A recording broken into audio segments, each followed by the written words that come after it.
My brother just tried to propose to my fiancée in front of our whole family to prove she still had feelings for him, and I'm scared she might have second thoughts about marrying me because of this. My 28 male brother Mark, 26 male, used to date my fiancée Jen, 26 female, a year ago. For context, they dated back in August 2022. They were only together for a month before he broke things off with her because he was bored of being in a relationship and never really wanted to settle down anyway. At the time they were dating I was in a different state, so I had no idea he even had a girlfriend, and I had no idea who Jen was until I met her. Jen and I met at a bar when I moved back in October and hit it off really well. She was easily the most beautiful and intelligent woman I ever met, and we met up a few times more before we made it official. Fast forward to December and I finally bring her up to my family and propose them meeting her at Christmas. They knew I was in a relationship, but I'm not the most open about my personal life, so I kept details about her to a minimum until I knew how serious we really were. My parents asked to see pictures and they started passing my phone around the dinner table. Mark saw it and blew up, calling me a shit brother for dating his ex-girlfriend, and he demanded I break it off with her. I refused. When I asked Jen about it, she confirmed they dated and gave me the details about their breakup. It took a few weeks, but eventually Mark stopped bringing up me dating his ex and I thought he was over it. On Jen's birthday this year, I took her out to a fancy dinner with both of our families and her closest friends, and I asked her to marry me. Mark flipped once again and blew up about me proposing to her, which me and my sisters immediately shut down. The incident happened this past weekend. Mark had been pretty quiet about the whole thing for the last 2 months. I didn't see him much and figured he went low contact with me, which I had no problem with. Then he invited me and Jen for family dinner at his apartment with my parents and sisters. I thought it was weird, but my parents and sisters were also going, so we agreed to go. The dinner was nice, nothing too fancy, and we moved to the living room to talk. About 30 minutes into normal conversation, Mark stood up and told us he had an announcement. He made a long speech about being happy to have his family around for his big moment, then got on one knee and pulled out this cheap ring while asking Jen to marry him. Jen was confused and obviously uncomfortable and demanded that he put it away and stand up. My dad tried to make a grab for Mark, but I got to him first and punched him. I won't repeat most of it, mostly because I was too angry to even listen to most of it, but he said something along the lines of wanting to show me that Jen wasn't really into me and just wanted to get back at him. Before it could get worse, my parents rushed me out and promised to talk to him. It's been a few days since it happened and I'm still pissed off. I don't know what to do at this point. I'm scared Jen might have second thoughts marrying me because of this. Any advice? Edit to add later that day. First, thanks for reading and responding. I want to clarify a few things that I saw in the comments. 1. Jen and I are newly engaged. It was one of those feelings where we both knew we were in it for the long run. As fast as it is, I'm sure about her. 2. When we met, I was the one who approached her, not the other way around. Whether she knew or had suspicions of us being related, I don't know. I asked after finding out they dated and she says she had no idea. I didn't have a reason to doubt that, but I can admit this, seemingly, overreaction on Mark's part does raise red flags. 3. I had no idea she and Mark dated when I met her. Mark and I aren't close at all. We used to be, but as we grew up we drifted and talked less and less. Before I moved back, we didn't really speak much aside from special days like his or my birthday. Jen knew of my family but not much until I decided I was ready to introduce them to her. When she and Mark met, again, I didn't get a sense of any residual feelings on either part. She didn't treat him like a stranger, but she also wasn't overly affectionate with him either. 4. I was told this was a relationship that lasted a month. I didn't think I needed permission from Mark to ask her to marry me, but maybe that was wrong of me. I'm not sure. That being said, I plan to talk to Mark this weekend to lay everything out on the table and figure out what's up. I never asked for his side of their relationship, which is my fault for not doing my due diligence. Update 2 days later, I called Mark and asked him to meet up with me at my place to talk. I told him I would prefer Jen to be around for the talk as well, but I was cool with it if he didn't want her there. He agreed to talk to both of us and showed up at my place around noon today. It was pretty quiet for a few minutes before I started the conversation. I apologized for not warning him I would be proposing to Jen, and I apologized for hitting him. He said it was whatever, but he appreciated the apology. I told him what Jen had said about the relationship and breakup when I asked her about it, and I asked him to confirm if it was true. I pretty much said that his reaction throughout his whole thing has been extreme, and I wanted to make sure I wasn't misunderstanding their relationship or downplaying how serious they were. He confirmed that they only dated for a few weeks and he broke up with her because he lost interest. Jen asked if he was acting like this because he still had feelings or regrets about ending things with her. He said he could admit he thought she was more attractive than when he last saw her, but there weren't any feelings or regrets. He said he just didn't like seeing a girl he dated, even if it was short term, with his older brother, and as a man I shouldn't have violated him by pursuing things with his ex. I reminded him that I had no idea they dated, so it wasn't like I consciously did this knowing their history together. He shrugged me off and said it didn't matter, I still should have broken it off. He was adamant that if the roles were reversed he would have done the same thing, which I highly doubt. I asked him why he proposed to her if he didn't have any lingering feelings. Basically, to sum it up, he was talking about it to one of his buddies who was around when Mark and Jen dated, and the guy put the idea in his head that maybe Jen knew from the start that we were related and was doing this to get back at him, considering Jen had been hung up on him after they ended. He and his friend thought it would be a good idea to test it and see if they were right, so he came up with the idea to propose and see if she dumped me for him. Jen asked him to elaborate on why he thought she was hung up on him, and he told her that he heard she was asking about him following the breakup and still hanging out at the places they used to go to, so it was a valid assumption. Then for her to pop up randomly with his brother affirmed his suspicions. Jen told him she'd only asked about him once following the breakup and she'd been hanging out at those places with friends before they started dating and she wouldn't avoid them because of a breakup. She also told him she was offended at the idea that she would go as low as to pursue me, just to get back at him. He shrugged and gave her a half apology but said she had to see it from his point of view. He asked her if she really didn't know and she told him that she didn't see the resemblance in us until we were in the same room and we act nothing alike, so it never crossed her mind, and he said okay. That pretty much wrapped up the conversation. He did tell me before he left that I could take back his invite to the wedding because he can't bring himself to support our relationship knowing he used to date her. I told him he didn't have to worry about that as he was most likely going to be uninvited anyway. It's been a few hours since our talk and I do feel better. My parents aren't too happy about him being uninvited, but they understood that it was a mutual decision and probably for the best. My sisters told me they knew he didn't have a good reason for being a jerk and they don't blame me for not wanting him at the wedding. As of now, I'm going to limit contact with Mark and I doubt he'll reach out to me anytime soon either. Once again, I want to thank everyone for reading and commenting, and if anything significant happens, I'll update again. Second update 2 months later, so I've been low contact with Mark since our last conversation. I haven't called him and he hasn't called me, and our only interactions have been in family settings. As it stands, my mom is now upset that Mark is still uninvited for my wedding. It started with a comment made during my younger sister Sophie's birthday, 22 female. Her boyfriend of, I think, 4 years proposed to her at the end of the night and we sat around talking about what she envisioned for her dream wedding. She talked a bit about wanting a destination wedding and her ideas for the cake and dress. Then she said something along the lines of, "Teddy, I know Mark's banned from your wedding but you won't care if he comes to mine, right?" I laughed it off and told her I can't get mad about her guest list even if I wanted to. My mom gave me this weird look and asked if Mark was still not invited to my wedding. I told her yes and she got irritated. She told me she thought I was joking and said I was being unreasonable to go through with banning him from the wedding since he's family. She accused me of holding a grudge just to be petty. I reminded her that he and I agreed on him not coming. I then told her that this wasn't the time to talk about my wedding since the day was about Sophie, and if Mark or her want to talk about my wedding they can call me another time. Sophie laid into my mom a bit about trying to make her special day about Mark and my mom dropped the issue. For those of you who might be wondering, Mark wasn't at Sophie's party because he apparently had to work and couldn't make it. A few days later, my mom stopped by my house and said she wanted to discuss my wedding. She asked me why I was so adamant about Mark not coming to my wedding. She said that I shouldn't be so insecure about Mark and Jen's previous relationship and that uninviting him was a step too far. I told her that Mark and I mutually agreed on him not coming to the wedding and he can come to me about it himself if he has a problem with it. We got into an argument and she said that if I wasn't going to re-invite Mark then she would not be coming either because I'm ostracizing her son. I shrugged and told her if that's what she wants then she can toss her invite in the trash because I won't beg her to be there. She asked me if I would really be okay with her not attending and I told her it wouldn't be the first time she missed an event of mine because of Mark. She said I was being an off for throwing her past mistakes in her face and she stormed out.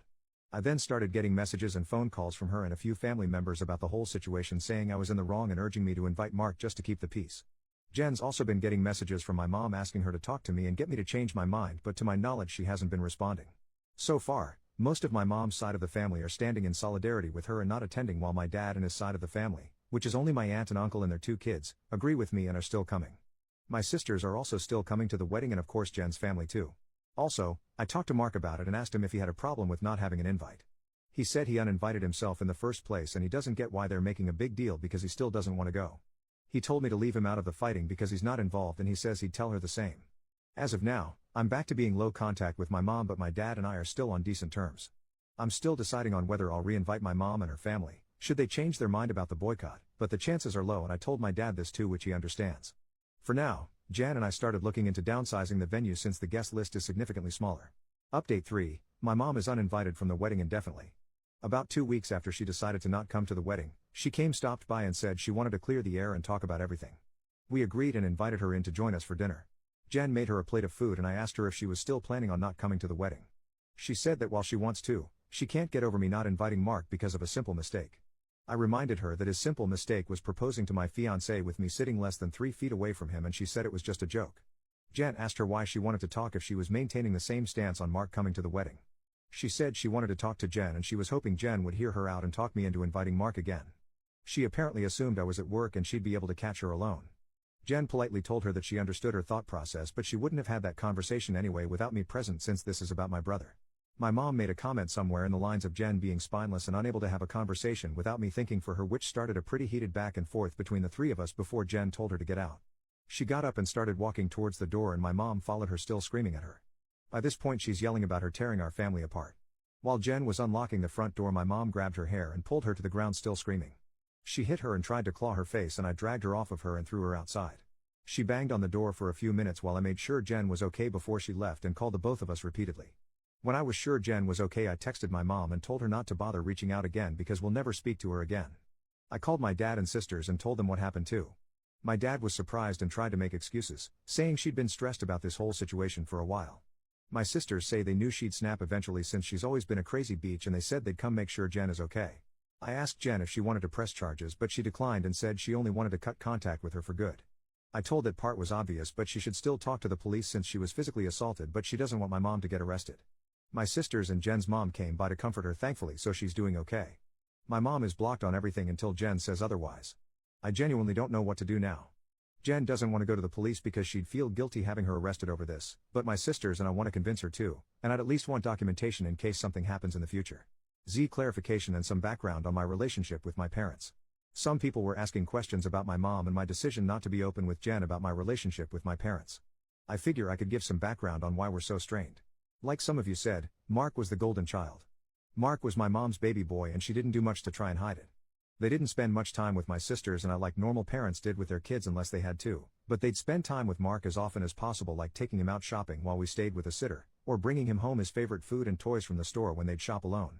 He usually got better things compared to the rest of us like new expensive clothes while ours were thrifted or new toys just for him compared to old toys we had to share with each other. If my sisters and I got gifts, they were for us to share, but my mom made it pretty clear that Mark's things were only for him and we shouldn't touch it. When Mark would screw up, I'd get punished for not being a good role model and showing him the proper way to behave. For example, Mark went through a phase of breaking his toys and I got the beating because obviously he learned the behavior from me. When he was 8, Mark got in trouble at school for trying to push a kid down the stairs. I was grounded for 2 weeks and told to apologize to the kid for not teaching my brother right. When I turned 13, I pushed for my parents to start giving me an allowance. They agreed as long as I did household chores like mowing the lawn, taking out the trash, raking leaves, etc. It was usually somewhere around $25 a week to help me start saving. Mark saw that I was getting money and he begged my parents for an allowance too.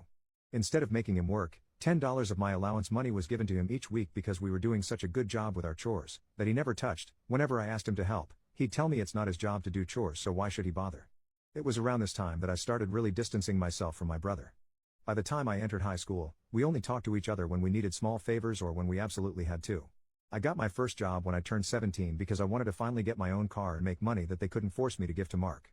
My oldest sister Maggie helped me start my own bank account and showed me how to properly budget and save my money.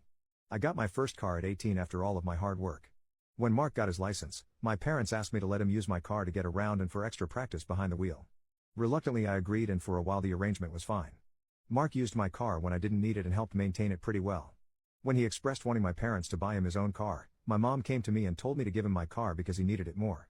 When I refused, she threatened to kick me out. We got in a fight that night which ended with her giving Mark my car and taking me to transfer ownership of it to him within the following few days.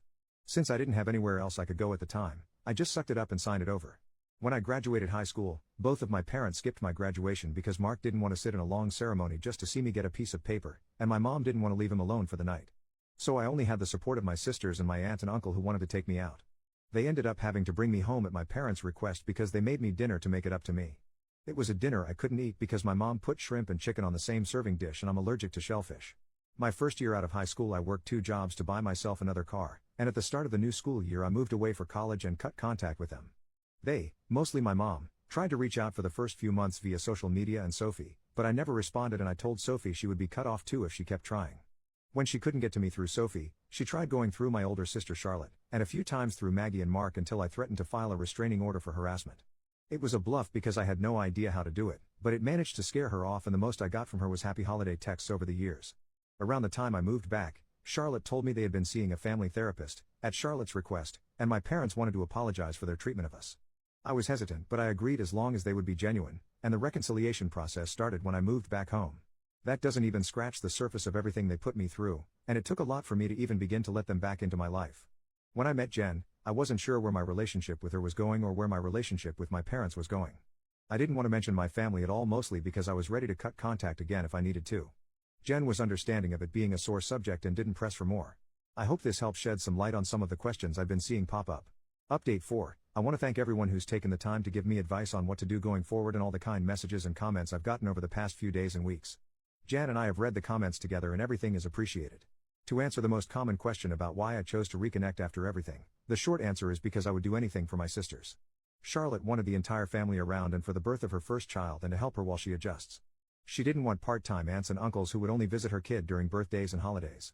She was never the type to ask for much of anything growing up, so when she asked if I would be willing to try for her, I agreed because it would make her happy. I also think part of me hoped that maybe they'd changed. I don't regret trying to reconcile either. My parents are still terrible, but I met the love of my life, so I call it a win. A few people wanted to know if there's an update, so here we go. Sorry if it's a mess or confusing, a lot has happened. We filed a report with the police and were told that even though Jen doesn't want to pursue anything, it's not up to us to decide whether it goes further, but they would keep our preference in mind. We provided some pretty decent evidence of the assault, including pictures of Jen's face and texts with my mom and dad talking about what happened. We were advised to report and record any other incidents with my mom going further in case anything else happens. Considering where we live, I doubt it'll go anywhere, but at least we have it on record. I got about 100 angry text messages that tell me they at least spoke with her regarding the incident. My mom tried to corner me leaving my job and screamed at me about trying to ruin her life. She kept screaming that I was an awful son for trying to get her arrested over a small misunderstanding, and she didn't understand what she'd done to deserve being punished like this. I told her that if she didn't like being in legal trouble, then she shouldn't have hit Jen. She demanded I tell the police to forget the report, which I refused. I told her exactly what the officer said about it being out of my hands.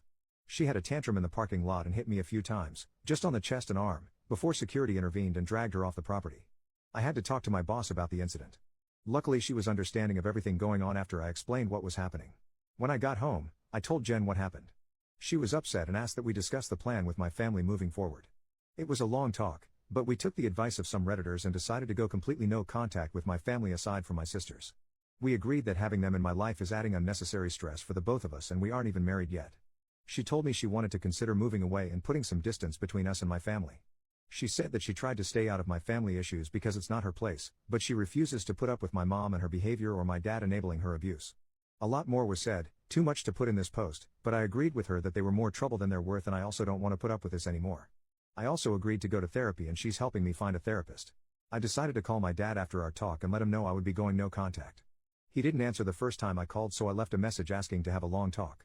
When he called back, he asked if it was okay for my mom to be a part of the conversation. I told him it was okay since she needed to hear what I had to say too. The conversation went about as well as you could expect. I told them both that Jan and I are cutting them out of our lives. My dad demanded to know why I would do something like that after going through all the trouble of repairing our relationship.